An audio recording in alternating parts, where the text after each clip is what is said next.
Hey guys, what's going on? And see the weirdest thing about this, oh yeah, there it is, there's the sun. Anyways, welcome to Talking in the Dark with Brad Tragic on the Breakdown. So tonight I'm going to actually try this. What the world was that? I eat spaghetti tonight. There's like some seasoning coming out. Anyway, that was kind of gross. Sorry about that. Anyways, let's talk about wrestling. I haven't tried to do this yet, but tonight is the night. God, there's so much lights behind me. I'm like lit up like 4th of July. Except for a little darkness like right here. But, God. God, I'm not ready yet. So, anyway. Let's talk about pro wrestling. Holy crap. Hell in a Cell happened. I got to see a little bit with my son. Pretty decent pay-per-view, I guess. And just to kind of briefly run down the card, the crappy matches, good God. Rusev and Randy Orton, what are they doing? What are they doing with both these guys? They so much better. So much better. I would like to see Corbin interacting with these people. Corbin and, I think Corbin and Rusev would be a good program, and Corbin would probably have to be babyface in order for that to work. I don't know if a babyface Rusev is coming, because I think it would work. I think Rusev could actually be the key to the puzzle. And see, that's part of the problem with pro wrestling, is that when you give somebody a gimmick like that, it's kind of hard to transition out of it. How do you transition out of that? And I think they're kind of playing it up, which I'm kind of hoping they are going to push him to be a babyface, because I think Rusev could be one of the biggest babyfaces we've had in a while, because he's been so repressed as a heel, and he's really entertaining, and we like to watch him be a heel. Because, I think he's pretty entertaining. What he does in the ring, it's not bad. If given the perception that he could be beat down and come back and win, I think that if he got a somewhat new finisher, I don't know what he would do. Probably it wouldn't be the same. It would probably be the same finisher, but it would be probably find a way to be more dramatic about it and to come about it. And last night was pretty good.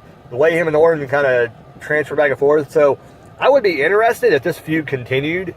But somehow they flipped. They both turned in the middle of this feud. And in the end, Randy Orton ended up being the heel, and Rusev getting over Randy Orton. Which I think Randy Orton said he wants to work heel, but Randy Orton's got to realize in order to work heel, he's going to have to take losses. He's going to have to job these newer stars. And I don't think Randy Orton has a problem with that. I really don't think so. He helped build Jinder Mahal, in which a lot of people trash Jinder Mahal. But I truly think that Jinder Mahal is actually doing a damn good job. I think that Jinder Mahal is a future main eventer.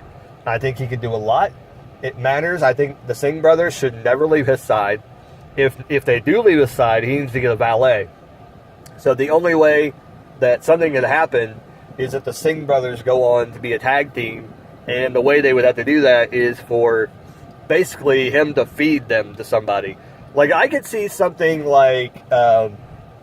I think who would be like a legitimate, like, bigger guy that he would be like, no, I'm not dealing with him.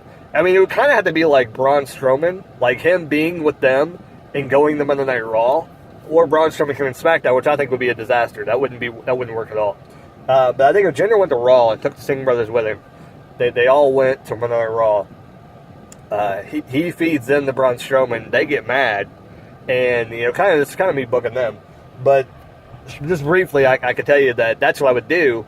They get mad, and what happens is he understands that they're ready to leave him, so he finds a valet or a manager, which I think a valet would be better. I think if you found one of these people in NXT that really wasn't able to give a 5-star match, or really was entertaining and charismatic, but you just don't think they have it to wrestle. That's somebody that wants to be in the WWE really, really bad, that has that passion, that could be a very, very good valet. Start something like the Heenan family again, but have a wrestler or a valet like that could come in and be that person and take Jinder Mahal under their wing, because Jinder Mahal kind of needs a guy to talk him up before he says something, because Jinder's not bad on the mic, but he needs a mouthpiece, and I think that would really help Jinder Mahal in getting a long way. They've already pushed him this far, and I think Jinder could be huge. Future, kind of like an Iron Sheik, kind of where they've taken a chance on him, and he's a long-tenured champion now, so who knows what's going to happen there. Besides that, Hell in a Cell, the women's title match, oh God. I just seen the two get in the ring, and I just didn't want to see what was going to happen. And it ended in a wonky finish, so I don't know what's going on. I don't know if they're trying to turn Natalya babyface. It looked like that to begin with, like at first on SmackDown a while back, and I don't think it's working. Like, people don't want to cheer for Natalya. They do not. They don't like Natalya at all. I think Natalya just needs to go away. Like, I like her. She's impressive. She did a lot for the business, but the business is changing, and I don't think she can keep up with it. I think that she is more suited in a role as a valet or something. So I don't know. Maybe her and Jinder get together. Who knows? That'd be kind of an interesting combo. She's worked with Indian people before, so Allah the Great Khali. So that would work actually really, really well if she did that. Hell in a Cell match. Wow. Did Sammy turn heel? If you haven't seen the match, I'm sorry.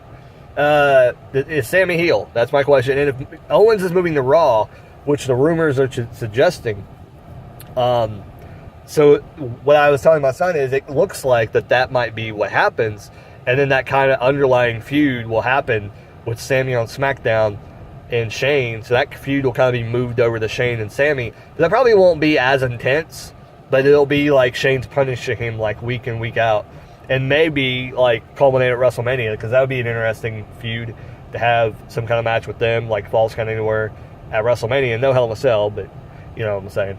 But them in a Falls Count Anywhere match or a street fight at WrestleMania, I think that would be interesting. But as far as wrestling wise, that's all I can really talk about. The other match is really good. AJ, Ty Dillinger, he did a great job. Tag title match was amazing. They kind of showed the hardcore elements that they could do. So they got to show you the wrestling stuff, and then now they got to show you the hardcore stuff.